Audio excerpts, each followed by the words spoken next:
नमस्कार दोस्तों। ईरान और इजराइल जंग में अमेरिका सीधे तौर पर कब शामिल होगा और कब ईरान के आसमान से उसके परमाणु ठिकानों पर तबाही के बम बरसाएगा और कब ऊंची पहाड़ियों में सैकड़ों फीट नीचे बने ईरानी एटमी प्लांट को ध्वस्त करने के लिए अपने बंकर बस्टर बम और स्टेल्थ विमान भेजेगा, इसको लेकर अभी भी कयास लगाए जा रहे हैं। यहां तक कि अमेरिकी राष्ट्रपति ने कह दिया, ट्रंप ने खुद, कोई नहीं जानता कि मैं कब क्या फैसला लेने वाला हूं। लेकिन ईरान ने आज एक बार फिर इजराइल के 4 शहरों पर बैलिस्टिक मिसाइलों से हमले करके यह जता दिया है कि किसी भी सूरत में वो पीछे हटने वाला नहीं है।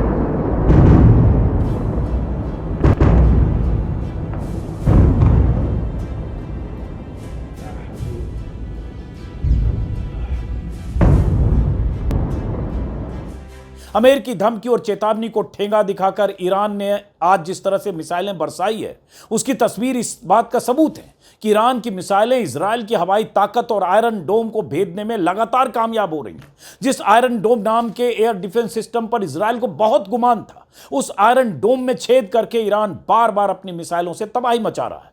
कल देर रात खबर आई कि इजराइल के 60 फाइटर जेट ने ईरान के 20 से ज्यादा सैन्य ठिकानों को निशाना बनाया। इजराइल की तरफ से यह दावा किया गया कि ईरान के अराक हेवी वाटर रिएक्टर पर हमले का मकसद ईरान के न्यूक्लियर प्रोग्राम को कमजोर करना था, जहां ईरान अपने हथियारों का उत्पादन करता है। इस हमले से ईरान का कितना नुकसान हुआ, इसकी जानकारी तो अब तक नहीं आई, लेकिन कुछ ही घंटे बाद ईरान की जवाबी कार्रवाई में इजराइल से तबाही की ऐसी तस्वीरें और खबरें जरूर आ गई। आज सुबह ईरानी मिसाइल हमले में इजराइल के तेल अवीव, रमत गान और होलोन जैसे शहरों समेत बिशेरवा शहर के एक हॉस्पिटल को काफी नुकसान पहुंचा है। खबरों के मुताबिक ईरान ने इजराइल पर दर्जनों बैलिस्टिक मिसाइलें दागी है। ये मिसाइलें ऊंची इमारतों के बीच गिरी हैं। इजराइल के सबसे सुरक्षित माने जाने वाले तेल अवीव में भारी तबाही हुई है। मिसाइल बरसने से, गिरने से स्टॉक एक्सचेंज पूरी तरह ध्वस्त हो गया है। कई इमारतें खंडहर में तब्दील हो गई है। शहर के बीचों बीच बनी ऊंची इमारतों पर इतनी मिसाइलें गिरी है कि दूर दूर तक सिर्फ धुआं और धुआं ही दिख रहा है। ईरान और इजराइल वार का 7वां दिन है। इन 7 दिनों में कई बार इजराइल ईरान की कमर तोड़ने के दावे कर चुका है, लेकिन ईरान की तरफ से इजराइल में बरसने वाली ये मिसाइलें कुछ और हकीकत बयां कर रही हैं। ईरान पहले ही कह चुका है कि उसके पास 20,000 ऐसी मिसाइलें हैं और हर रोज अगर 100 मिसाइलें भी दागता रहेगा तो भी 100 दिन तक इजराइल के शहरों में तबाही होती रहेगी। अभी तो लड़ाई शुरू हुई है। CNN के मुताबिक ईरान अब तक इजराइल पर 400 से ज्यादा मिसाइलें दाग चुका है, यानी अभी भी उसके पास 19,000 से ज्यादा मिसाइलें हैं। इन मिसाइलों की ताकत से इजराइल अब बुरी तरह से बेचैन दिखने लगा है। कल देर रात अमेरिकी अखबार वॉल स्ट्रीट जर्नल के हवाले से एक बहुत बड़ी खबर यह आई कि ईरानी मिसाइलों को रोकने के लिए इजराइल के पास डिफेंसिव इंटरसेप्टर्स की कमी हो रही है। खबर में यह कहा गया कि अगर इसी तरह से ईरान मिसाइल दम हमले करता रहा, मिसाइलें इजराइल पर दागता रहा, तो इजराइल 2 सप्ताह भी नहीं टिक पाएगा, क्योंकि उसके पास मिसाइल को रोकने की ताकत खत्म हो रही है। इंटरसेप्टर का स्टॉक खत्म हो रहा है। दूसरी तरफ ईरान के पास मिसाइलों का जखीरा है जो इजराइल के किसी भी शहर को तबाह करने की क्षमता रखता है। ईरान के पास ऐसी मिसाइलें हैं जिनकी रेंज 2000 किलोमीटर से ज्यादा तक है, और यही वजह है कि मिसाइल हमले से घबराए इजरायली प्रधानमंत्री नेतन्याहू अब अमेरिका से सीधे तौर पर जंग में उतरने की गुहार लगा रहे हैं। वैसे इस बीच अमेरिकी अखबार वॉल स्ट्रीट जर्नल के हिसाब से एक खबर यह भी आई है कि Trump privately approved of attack plans for Iran but has withheld final order. इसमें कहा गया है कि ट्रंप ने ईरान पर अटैक करने का फैसला तो कर लिया है, प्लान भी कर लिया है, लेकिन फाइनल ऑर्डर के लिए अभी वो कैलकुलेट कर रहे हैं या समझने की कोशिश कर रहे हैं या हर संभावना पर गौर कर रहे हैं। ट्रंप भी कह चुके हैं कि वो हर रोज नेतन्याहू से बात कर रहे हैं, लेकिन ट्रंप अभी फैसला लेने से पहले बहुत माप तौल कर रहे हैं। 24 घंटे में ही ट्रंप के अलग अलग तरह के बयान आए, और उसके पहले ट्रंप की धमकी, अनकंडीशनल सरेंडर ईरान के जो धार्मिक प्रमुख हैं उनको लेकर। अब सारा दारोमदार अमेरिका पर है, ट्रंप पर है कि वो क्या करते हैं। जानकारों का मानना है कि धमकी और चेतावनी के बेअसर होने के बाद ट्रंप मैदान में उतरने से पहले अपना नफा नुकसान जोड़ने में जुटे हैं। तभी कल देर रात ट्रंप ने कहा कि मैं ईरान के न्यूक्लियर ठिकानों पर हमला कर भी सकता हूं और नहीं भी, कोई नहीं जानता। 12 घंटे के भीतर ट्रंप ने 2 बार ऐसा बयान दिया। ईरान को नतीजे भुगतने की कई बार धमकी दे चुके ट्रंप ने अपने ताजा बयान में एक बार फिर कहा कि ईरान से डील अभी भी ओपन है, अभी भी ईरान चाहे तो डील कर सकता है। न्यूक्लियर प्रोग्राम के काफी पहुंच चुके ईरान के पास अभी भी वक्त है, लेकिन ईरान किसी भी सूरत में ट्रंप के सामने झुकने या किसी भी तरह की डील करने को तैयार नहीं है। और यह बार बार ईरान के हवाले से ऐसी बातें कही जा रही हैं। 2 दिन पहले भी ट्रंप ने ईरान को अनकंडीशनल सरेंडर करने का ऑफर दिया था। अनकंडीशनल सरेंडर, 2 शब्द अपने सोशल मीडिया प्लेटफॉर्म ट्रूथ पर लिखे थे। ऐसा लगा कि दुनिया का सुपर पावर, अमेरिका का प्रेसिडेंट 2 शब्द ऐसा लिखकर सीधे सीधे ईरान को कह रहा है, ईरान के धार्मिक प्रमुख अयतुल्लाह खामेनेई को कह रहा है सरेंडर कर दो, वरना। 2 शब्द के इस ट्वीट के बाद या सोशल मीडिया पर इस बयान के बाद ऐसा लगा कि पता नहीं आज रात, मतलब परसों रात, अमेरिका क्या करने वाला है। बहुत सारे लोगों को लगा कि आज ही रात बमों की बारिश हो सकती है ईरान पर, ईरान के न्यूक्लियर ठिकानों पर, क्योंकि यह भी हुआ था कि उसी रात ट्रंप ने परसों यह भी कहा था कि ईरान के आसमान पर हमारा कब्जा है। साथ में यह चेतावनी भी दी थी कि खामेनेई को फिलहाल नहीं मारेंगे, लेकिन हम जानते हैं कि वो कहां छिपे हैं। ट्रंप ने यह कहकर एक तरह से ईरान के सुप्रीम लीडर अयतुल्लाह खामेनेई को सीधा सीधा संदेश दिया था कि या तो चुपचाप सरेंडर करो, परमाणु हथियारों के अपने कार्यक्रम को बंद करो, या फिर मरने के लिए तैयार हो जाओ। दुनिया इंतजार कर रही थी कि ईरान की तरफ से इसका क्या जवाब आता है। इस बीच ये थ्योरी भी फैलाई गई कि ईरान इजराइल के जंग शुरू होने के बाद खामेनेई सार्वजनिक तौर पर दिखे नहीं है। इसका मतलब कहीं सुदूर सुरक्षित इलाके में कहीं छिप गए हैं, क्योंकि उन्हें अंदेशा है कि अब ईरान पर अमेरिका का जबरदस्त हमला हो सकता है, बमबारी हो सकती है। लेकिन कल शाम खामेनेई की तरफ से ट्रंप को ऐसा जवाब आया जिसकी शायद उन्हें उम्मीद नहीं रही होगी। खामेनेई ने कहा कि जो लोग ईरान और उसके लोगों का इतिहास जानते हैं वो कभी धमकी की भाषा में बात नहीं करते। ईरानी वो लोग नहीं जो सरेंडर करते हैं। ट्रंप को उन लोगों को धमकी देनी चाहिए जो इस तरह की धमकियों से डरते हैं। इतना ही नहीं, खामेनेई ने सीधे सीधे अमेरिका को अंजाम भुगतने की धमकी देते हुए यहां तक कह दिया कि अमेरिका ने अगर इस जंग में कूदने की जरूरत की तो उसे ऐसा नुकसान होगा जिसकी भरपाई नहीं होगी, अपूरणीय क्षति होगी। खामेनेई के इस जवाब के बाद अमेरिका के सामने सबसे बड़ा धर्म संकट यह है कि अब क्या किया जाए। क्या सीधे जंग में कूदा जाए? क्योंकि अमेरिका की एंट्री होते ही यह लड़ाई ईरान बनाम इजराइल नहीं, अमेरिका बनाम ईरान हो जाएगा। जंग शुरू होने के पहले तक तो इजराइल यह मानकर चल रहा था कि उसकी हवाई ताकत और आयरन डोम ईरान को घुटने के बल लाने में मददगार साबित होगा। अब इजराइल बुरी तरह फंस गया है। ईरानी मिसाइलों ने इजराइल के कई शहरों में ऐसी तबाही मचा दी है जिसकी इजराइल ने कल्पना भी नहीं की थी। अब सबकी नजर अमेरिका पर है कि अगले 24 या 48 घंटे में अमेरिका क्या करता है। जैसा कि मैंने कहा, G7 समिट छोड़कर जब ट्रंप लौटे थे और उसी रात उन्होंने परसों रात जब वो ट्वीट किया, ट्रुथ पर लिखा अपने सोशल मीडिया प्लेटफॉर्म पर, तब लगा कि आज की रात ही हमले की रात हो सकती है।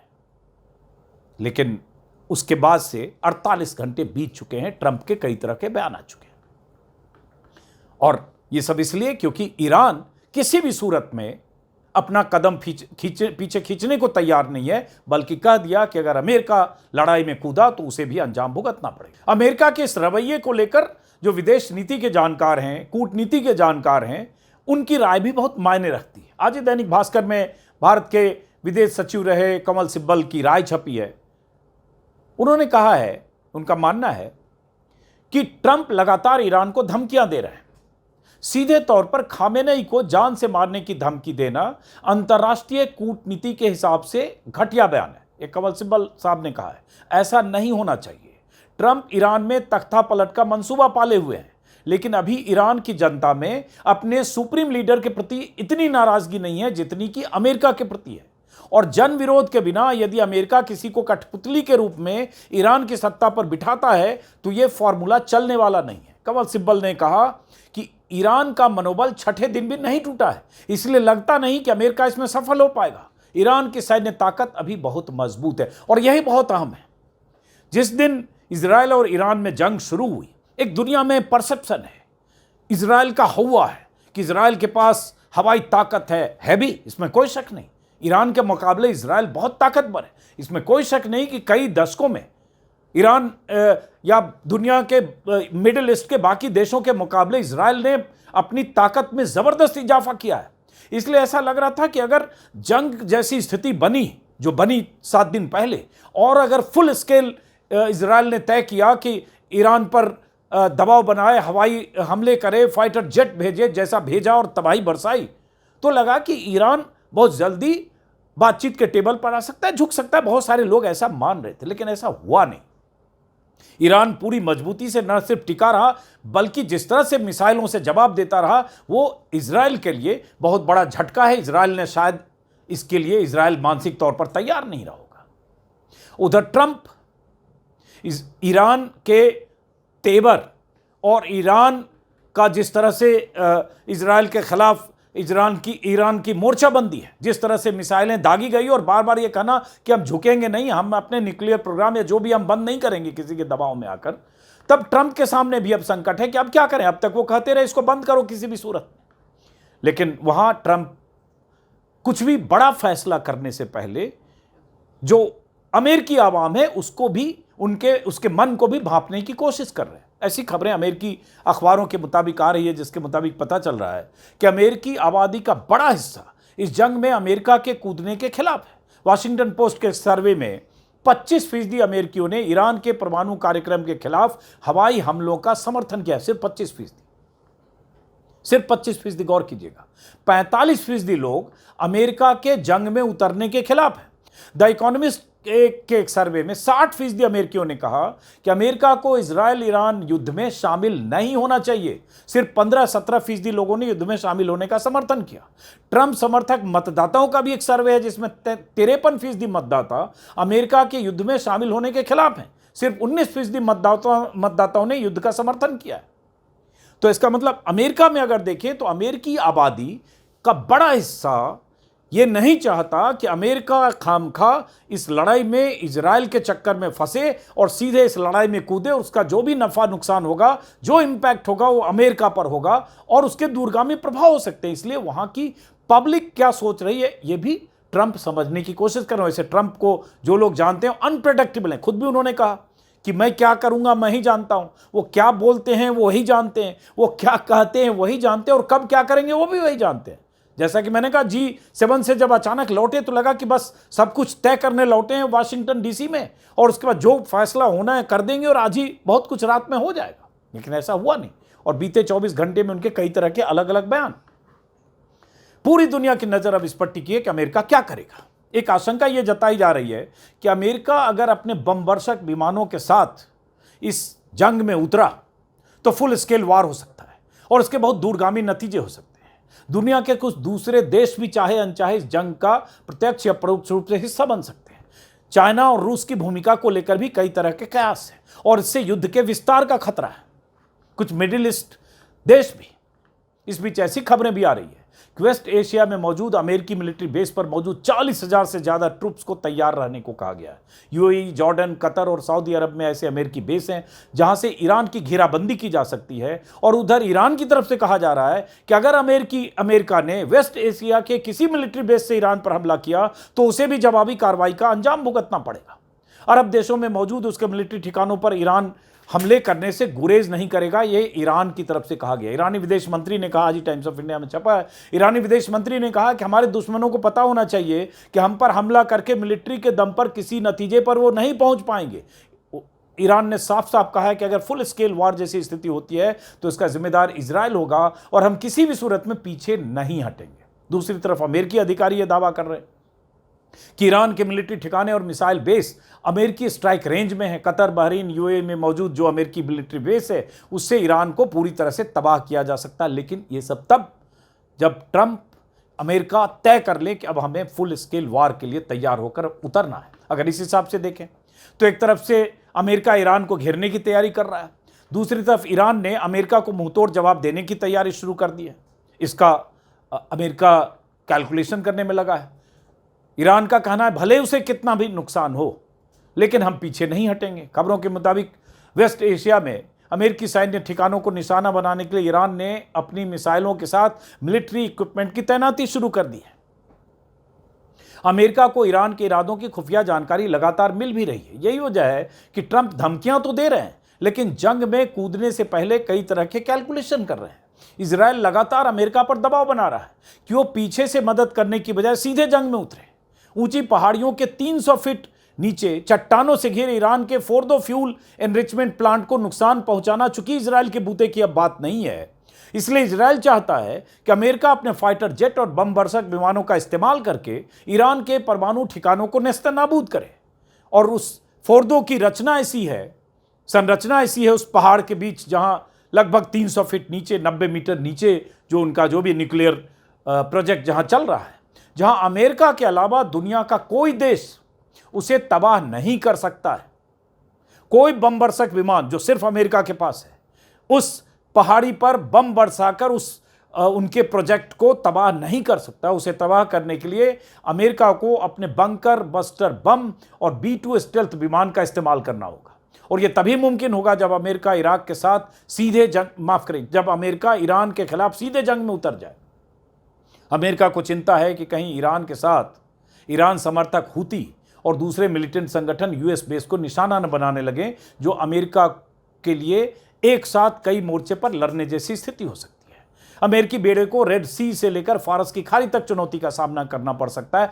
इस तरह की भी खबरें लगातार इंटरनेशनल मीडिया में आ रही है, जो ईरान का जो अब तक का रवैया है उसको देखकर। और जाहिर है ईरान ने भी एक अपना ऐसे कई संगठन ईरान ने प्रॉक्सी संगठन ईरान के समर्थन से खड़े हुए हैं जो इजराइल के खिलाफ लड़ते रहे, और वो सारे ऐसे प्रॉक्सी संगठन अमेरिका के खिलाफ इस लड़ाई में ईरान के साथ हो सकते हैं। तो कुल मिलाकर स्थितियां अभी बहुत पेचीदा हैं।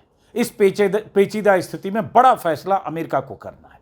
इजराइल तो 7 दिन से जो इस लड़ाई में इजराइल जो नुकसान भुगत रहा है उसकी चिंता नेतन्याहू को है। लगातार वो बहुत तरह के बयान दे रहे। कल भी हुआ कि कुछ ठिकाने पर फाइटर जेट ने हमला किया, और ये जो तस्वीरें इजराइल की तरफ से आती हैं या तेहरान में या ईरान के अलग अलग जगहों पर मिलिट्री एस्टेब्लिशमेंट पर जो बम बरसे, या सेलेक्टेड ढंग से चुन चुन कर खामेनेई के जो लेफ्टिनेंट थे, सिपाह सालार थे, सेना के अलग अलग उच्च अधिकारी थे, उनको टारगेटेड ढंग से इजराइल ने उनको ख़त्म किया। ये जंग के पहले दिन से आप ये सब जानते हैं। वो इस बात का तो सबूत है कि ईरान के एयर स्पेस पर इजराइल का डोमिनेंस है, इसमें कोई शक नहीं। लेकिन ईरान की मिसाइलें इजराइल के एयर डिफेंस सिस्टम को भेद कर लगातार गिर रही हैं, और यही चिंता इजराइल को है। किन मिसाइलों को कैसे रोकें, कब तक रोकें, और कैसे हम उनके न्यूक्लियर ठिकाने को तबाह करें, जिसके लिए इस लड़ाई में कूदे हैं नेतन्याहू। तो बहरहाल नज़र होगी, चूँकि लगातार खबरें लगातार अलग अलग माध्यमों से आती रहेगी और जैसे जैसे अपडेट होती रहेगी। अब तक मैं इस पर ईरान और इजराइल वार पर बात नहीं कर रहा था, लेकिन मुझे लगता है अब लगातार कोशिश करेंगे हम। वीडियो के हवाले से मैं भी और हमारे सीनियर साथी हैं, वरिष्ठ पत्रकार हैं NK सिंह, उनके एक्सपर्ट ओपिनियन के साथ भी जो जानकारियाँ मिलेगी आप तक पहुँचाते रहेंगे। फिलहाल नमस्कार।